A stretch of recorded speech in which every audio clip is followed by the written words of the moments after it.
விழுப்புரம் மாவட்டம் திண்டிவனம் சார் பதிவாளர் அலுவலகத்தில் சோதனைக்காக லஞ்ச ஒழிப்புத்துறை அதிகாரிகள் வருவதை அறிந்து பணம், நகை, ஆதார் அட்டை ஆகியவற்றை ஊழியர்கள் ஜன்னல் வெளியே வீசிய நிலையில் அவற்றை கைப்பற்றி அதிகாரிகள் விசாரணை நடத்தி வருகின்றனர்.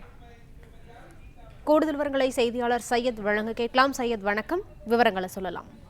வணக்கம். திண்டிவனம் சந்தைமேடு பகுதியில் மாவட்ட பதிவாளர் அலுவலகம் மற்றும் திண்டிவனம் சார் ஆட்சியர் சார் பதிவாளர் அலுவலகம் இயங்கி வருகிறது. இந்த அலுவலகத்தில் தொடர்ந்து பல்வேறு முறைகேடுகள் நடைபெற்று வருவதாகவும், பத்திரம் பதிவு செய்ய அதிகாரிகள் லஞ்சம் வாங்குவதாக தொடர்ந்து லஞ்ச ஒழிப்புத்துறைக்கு ரகசிய தகவல் வந்தது. இதையடுத்து விஜிலன்ஸ் டிஎஸ்பி விழுப்புரம் பொறுப்பு வேல்முருகன் தலைமையிலான போலீசார் சப் ரிஜிஸ்டர் அலுவலகத்தில் இன்று திடீரென சோதனை மேற்கொண்டனர். அப்போது அவர்களை கண்டவுடன் பத்திரப்பதிவு அலுவலகத்தில் வந்தவர்கள் மற்றும் அதிகாரிகள்